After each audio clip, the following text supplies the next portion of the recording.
हाँ जी, good morning. हाँ, मैंने आपको क्लास के अंदर संक्रमण धातुओं के लिए बताया था थोड़ा बहुत आपको। ठीक है, मतलब अपन ने बता दिया था ऑक्टाहेड्रल के लिए स्प्लिटिंग डायग्राम कैसे बनाते हैं, टेट्राहेड्रल के लिए स्प्लिटिंग डायग्राम कैसे बनाते हैं, मैंने आप लोगों की क्लास में समझा दिया था। परंतु मैं आप लोगों को फिर भी यहाँ एक बार के लिए दोबारा से बताता हूँ।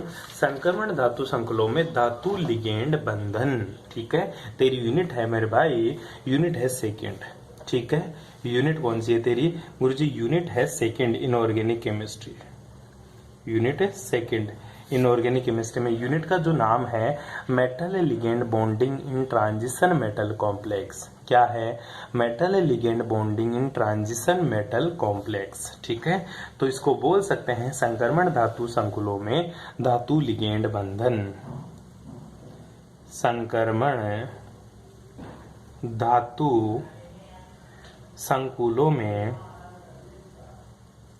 संक्रमण धातु संकुलों में धातु लिगेंड बंधन, धातु लिगेंड बंधन। ठीक है, ये तेरी यूनिट है सेकेंड। अब मैं तेरे को बताना चाहता हूं, सबसे पहले मैंने बताई थी कि आपको वीबीटी का पता होना चाहिए। ठीक है, जो वीबीटी है इसका पूरा नाम तो तुझे पता ही है, संयोजकता बंध सिद्धांत। क्या है? संयोजकता बंध सिद्धांत। ठीक है, इसके बारे में थोड़ा बहुत मैंने तेरे को जनरल आइडिया भी दिया था कि वीबीटी किसके बारे में बताती है। वीबीटी बताती है सर, ये बताती है परमाणुओं के मध्य एक विशेष दूरी को, जो तूने हाइड्रोजन एटम की बात करी थी। और ये किसके बारे में बताता है? हाइड्रोजन एटम के बीच में उपस्थित बंध लंबाई को। ठीक है, ये बातें करते थे गुरुजी नॉन ट्रांजिशन मेटल एलिमेंट्स को। फिर वीबीटी को अप्लाई किया किसने? पोलिंग ने। किसने बेटा जी? पोलिंग ने। और पोलिंग ने वीबीटी को किस पर अप्लाई किया गुरुजी? पोलिंग ने इस वीबीटी को उप सह संयोजक यौगिकों पर, उप सह संयोजक, ठीक है, उप सह संयोजक यौगिकों के ऊपर अप्लाई कर दिया। ठीक है, किसने? पोलिंग ने। किसने बता दिया बेटा जी? पोलिंग ने। और पोलिंग ने बताया कि उप सह संयोजक यौगिकों में एक तो होती है तेरी मेटल धातु, और दूसरी क्या होता है तेरा? लिगेंड। लिगेंड का काम है इलेक्ट्रॉन का दान करना, तो ये क्या होता है तेरा? इलेक्ट्रॉन दाता। और मेटल का जो काम है मेरे भाई, वो मेटल का काम है सर इलेक्ट्रॉन का ग्रहण करना। मतलब मेटल क्या होती है मेरी? इलेक्ट्रॉन ग्राही। पोलिंग ने ये भी बातें बताई कि जो लिगेंड होता है ये केवल एक डोनर स्पीसीज होता है, इसके अलावा कुछ नहीं होता। इसी के आधार पर पोलिंग ने कोऑर्डिनेशन नंबर का थोड़ा सा जिक्र किया। उसने बताया अगर मेटल और लिगेंड 2 है तो इसमें जो कोऑर्डिनेशन नंबर है तेरा वो है जी 2। और इसका जो हाइब्रिडाइजेशन देखने को मिलेगा तेरे को, वो हाइब्रिडाइजेशन देखने को मिलता है गुरुजी मेरे को sp। कौन सा? sp।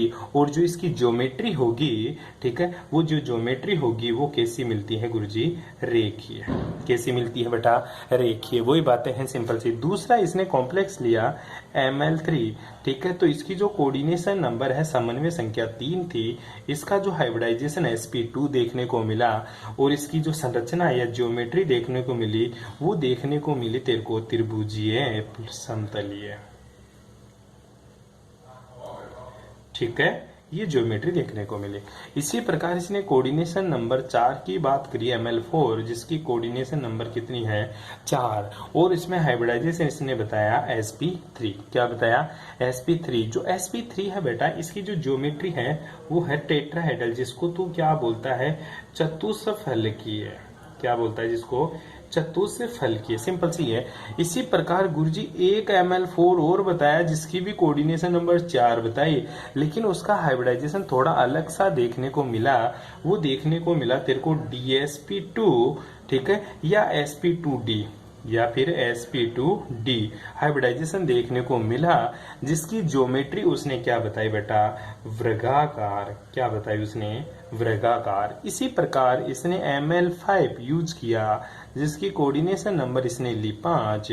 ठीक है, कोऑर्डिनेशन नंबर 5 ली और इसने हाइब्रिडाइजेशन बताया। एक तो DsP3, यह तो पढ़ता ही आ रहा है sp3d, DsP3 या sp3d, जिसकी इसने शेप या ज्योमेट्री क्या बताई, TBP, ट्राइंगल बाई पिरामिड, त्रिभुजाकार द्विव पिरामिड।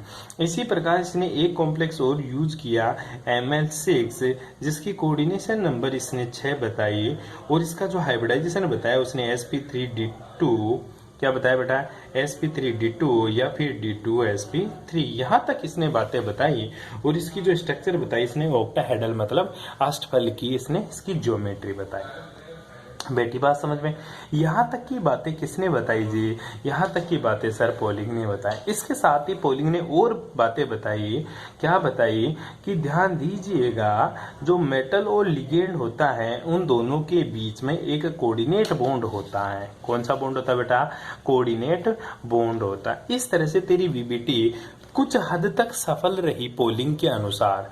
ठीक है, सफलता कहाँ तक मिली इसको, ठीक है, जो सफलताएं मिली पोलिंग को वीबीटी के अंदर, इस वीबीटी को जब पोलिंग ने सहसंयोजक उप सहसंयोजकों पर लगाया तो किस किस चीज में इसको सफलताएं मिली, वो देखिए बेटा। 3 चीज में इसको सफलता मिली। पहली ये चीज है कि सर इसने यौगिकों के लिए, किस यौगिक, उप सहसंयोजक, सहसंयोजक, ठीक है, उप सहसंयोजक जो यौगिक है, ठीक है, उनकी त्रिविम रसायन को समझाने में, उनके उप सहसंयोजकों की त्रिविम रसायन, ठीक है, त्रिविमीय रसायन को समझाने में ये सफल रहा। त्रिविमीय रसायन का मतलब होता है सर स्ट्रक्चर बताने में ये सफल रहा। ठीक है, दूसरी जो सफलता पोलिंग को मिली वीबीटी के द्वारा उपसहसंयोजक यौगिकों में, वो मिली कि चुंबकीय गुण, ठीक है, चुंबकीय गुण के बारे में ये सफलतापूर्वक बता पाया कि चुंबकीय गुण क्या होगा उपसहसंयोजक यौगिकों में। इसके साथ सबसे जो इम्पोर्टेंट बात थी तीसरी, वो ये थी कि ये प्रतिस्थापन अभिक्रियाओं की क्रियाविधि को समझाने में सफल रहा। किसकी, प्रतिस्थापन, किसको समझाने में सफल रहा, प्रतिस्थापन अभिक्रियाओं की, ठीक है, प्रतिस्थापन अभिक्रियाओं की क्रियाविधि को, ठीक है, ये आसानी से समझा पाया। बैठी बात समझ में। इसी के साथ सर इसने और कुछ प्राप्त किया नहीं बेटा, बस ये चीजें इस लोगों ने, इसने वीबीटी में बताई। किसने, पोलिंग ने। किसके लिए बेटा, किसके लिए सर, ये कोऑर्डिनेशन कंपाउंड्स के लिए इसने बताया। अब बात आती है वीबीटी की सीमा। ये अपने सिलेबस में नहीं है, लेकिन तेरे को पता होना चाहिए कि वीबीटी उपसहसंयोजक यौगिकों में जब अप्लाई किया तो क्या क्या चीजें देखने को मिली। अब बात आती है गुरुजी जब इतनी चीजें मिल गई तो ये असफल कहाँ हुआ। ठीक है, तो तू हेडिंग लगा ले जो तेरे सिलेबस का भी है। क्या है जी, उपसहसंयोजक बंध की सीमाएं। क्या लगाएगा, उप सहसंयोजक बंद, ठीक है, या सॉरी संयोजकता बंद सिद्धांत, उप सहसंयोजक थोड़ी था बावड़ाओ, वीबीटी की सीमाएं, वीबीटी की सीमाएं, ठीक है, किसकी सीमाएं है, वीबीटी की सीमाएं। वीबीटी बहुत चीजों में सफल रही लेकिन कुछ चीजों में असफल भी रही। किस किस में असफल रही उसी की चर्चा करेंगे इस चैप्टर में।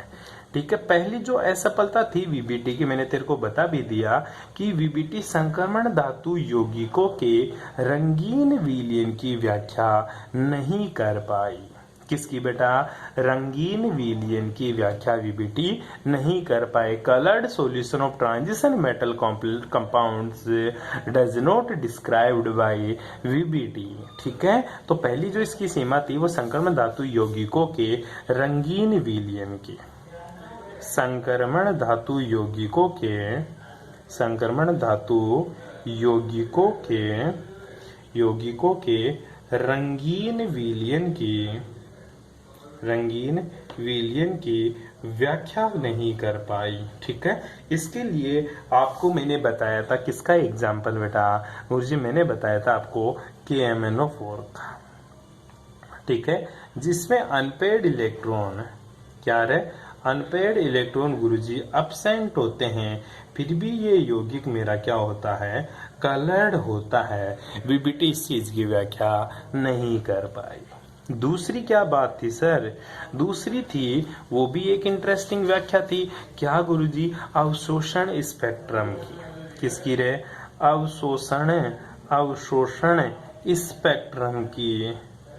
ठीक है, किसकी व्याख्या नहीं कर पाई वीबीटी? अवशोषण स्पेक्ट्रम की व्याख्या नहीं कर पाई। ठीक है, नहीं कर पाई। ध्यान देना, जो संक्रमण धातु यौगिक विलयन रंगीन होते थे वो वीबीटी बोलती थी अनपेड इलेक्ट्रॉन उपस्थित है तो यौगिक रंगीन होगा, अगर अनपेड इलेक्ट्रॉन अब्सेंट है तो यौगिक रंगहीन होगा। लेकिन KMnO4 गुरुजी अनपेड इलेक्ट्रॉन अनुपस्थित है फिर भी रंगहीन होता है, कलर दिखाता है। ऐसा क्यों हुआ? तो वीबीटी फेल हुई तो फिर इसका आंसर तो दिया ही होगा किसी ने।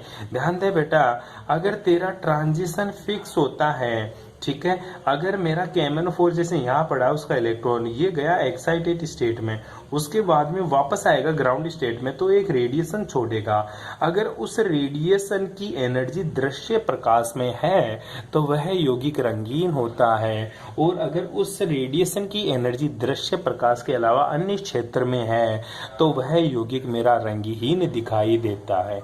चूंकि ट्रांजिशन मेटल एलिमेंट्स में अनपेड इलेक्ट्रॉन है और पेड इलेक्ट्रॉन इस बात को कतई डिस्क्राइब नहीं करते कि वो यौगिक रंगीन होगा या रंगहीन होगा, इस बात को डिस्क्राइब करती है इसका लैम्डा। अगर लैम्डा दृश्य क्षेत्र में है तो मेरा यौगिक रंगीन होगा, अगर लैम्डा मेरा जो लैम्डा है वो दृश्य क्षेत्र में नहीं है तो गुरुजी वो यौगिक मेरा क्या होगा, रंगहीन होगा। दूसरी बात थी अवशोषण स्पेक्ट्रा की, वो इसी से डिस्क्राइब हो जाती है तेरी।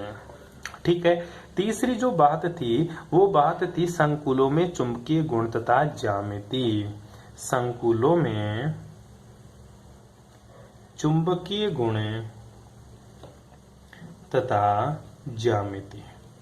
ठीक है, ठीक है, चुंबकीय गुण और ज्यामिति की भी व्याख्या कौन नहीं कर पाई? गुरुजी चुंबकीय गुण और ज्यामिति की व्याख्या वीबीटी नहीं कर पाई। कैसे गुरुजी? उसने तो चुंबकीय गुण की तो व्याख्या की थी और दूसरा त्रिविम ज्यामिति की तो व्याख्या करी थी, फिर कहाँ अटक गई वीबीटी? बेटा वीबीटी बहुत एलिमेंट्स की तो कर चुकी, लेकिन कुछ एलिमेंट्स ऐसे थे जिनकी ना तो ज्यामिति की व्याख्या कर पाई ना उसके चुंबकीय गुण की व्याख्या कर पाई। तो एक दो एग्जाम्पल थे। जो पहला एग्जाम्पल था निकिल और साइनाइड का होल 4 और ये था जी 2- इसी के साथ उसने एक एग्जाम्पल ले लिया NiCl का होल 4 और वो ही 2-। ठीक है, ये इसने बेस्ट एग्जाम्पल लिया। उसने बताया कि इन दोनों की तू व्याख्या कर और इन दोनों में तू हाइब्रिडाइजेशन बता। तो जब पता चला तो निकिल यहाँ पे भी +2 ऑक्सीडेशन स्टेट में है और निकिल यहाँ पे भी +2 ऑक्सीडेशन स्टेट में है। जब निकिल का इलेक्ट्रॉनिक कॉन्फ़िगरेशन देखा गया तो कहाँ पे आता बेटा? साइंस टीचर विनीता कृपलानी, मन फेकोनी क्यों जान जलाती है। ठीक है, फेकोनी क्या रे? फेकोनी 3D8 4s2 3D8 4s2 3D8 4s2 +2 में चलें 3D8 4s0 3D8 4s0। ठीक है, अब बात करते हैं साइनाइड। ये ले गुरुजी 3D 2 3 4। ठीक है, इसी तरह ये ले 1 2 3 4 P। ये क्या है तेरा 3D, ये 4s, ये 4p। ये क्या है सर 3D, ये क्या है 4s और ये क्या है तेरा 4p। कितने इलेक्ट्रॉन बनने हैं सर? 8 बनने हैं। कितने बनने हैं? 8। 2 2 4 2 6 7 8 2 2 4 2 6 7 और 8। अब बात आता है गुरुजी मेरा जो साइनाइड है, ठीक है, ये क्या है मेरा? Strong field ligand. मतलब जो साइनाइड है इसको मैं बोल सकता हूँ लो स्पिन कॉम्प्लेक्स। यहाँ पे जो क्लोरीन है ये है मेरा वीक फील्ड लिगेंड, इसको मैं बोल सकता हूँ हाई स्पिन कॉम्प्लेक्स। क्या बोल सकता हूँ? High spin complex. जब ये स्ट्रॉन्ग फील्ड लिगेंड है तो ये क्या करवाएगा सर, ये पेयरिंग करवा देगा। 1 2 3 4 और 1 5, 2 2 4 2 6 2 8 पेयरिंग करवा दिया। और ये गुरुजी मेरा 4s है और ये क्या है मेरा 4p। ठीक है, ये मेरा 3d, ये 4s और ये क्या है बेटा जी 4p है। ठीक है, ऑर्बिटल कौन से काम में आएगा, एक तो ये काम में आ जाएगा, एक ये साइनाइड जुड़ जाएगा, एक यहाँ पे एक यहाँ पे, ये भी CN जुड़ गया, BCN, ये BCN और ये BCN। तो हाइब्रिडाइजेशन क्या हो गया तेरा sp3d। क्या हो गया, नहीं रे 4 ही तो है dsp2। क्या हो गया dsp2। परंतु यहाँ पे कोई पेयरिंग नहीं होती क्योंकि वीक फील्ड लिगेंड है, और वीक फील्ड लिगेंड है तो गुरुजी मेरे को पता है, क्या पता है, 2 2 4 2 6 7 और 8। ठीक है, और ये मेरा 4s और ये कौन सा है मेरा 4p। तो जो क्लोरीन जुड़ेगा वो यहाँ से जुड़ेगा, ये क्लोरीन, ये क्लोरीन, ये क्लोरीन और ये क्लोरीन। तो इसकी ज्योमेट्री क्या आ गई sp3। क्या आ गई sp3। चूंकि इसका हाइब्रिडाइजेशन dsp2 है, इसका हाइब्रिडाइजेशन sp3 है। VBT को लिगेंड, VBT हमेशा लिगेंड को क्या मानती थी, केवल दाता। अगर लिगेंड केवल दाता ही होता ना तो दोनों का हाइब्रिडाइजेशन सेम आता। लिगेंड की कुछ और भी नेचर है जो मैंने आप लोगों को यहाँ बता दिया, परंतु ये बात VBT को नहीं पता थी। इस तरह VBT इसकी जो संरचना बताने में भी असफल रही। उनसे पूछा तू लिगेंड को केवल दाता मानता है तो दोनों ही लिगेंड है, दाता है, तो दोनों की स्ट्रक्चर अलग अलग क्यों आ रही है भाई। इसका आंसर VBT के पास नहीं था। और चुंबकीय आघूर्ण भी देख ले, यहाँ पे n की वैल्यू क्या है बेटा 0, तो म्यू का मान कितना आ गया 0। लेकिन यहाँ पे n का मान कितना है 2, तो म्यू का मान कितना आ जाता है बेटा 2.9 बोर मैग्नेटॉन। फॉर्मूला तो यूज करता √n कोष्टक n+2 से। तो इन दोनों का चुंबकीय आघूर्ण भी अलग अलग प्राप्त होता है। इस बात की व्याख्या VBT नहीं कर पाती। बाकी की बातें करेंगे नेक्स्ट क्लास में। Thanks for cooperation.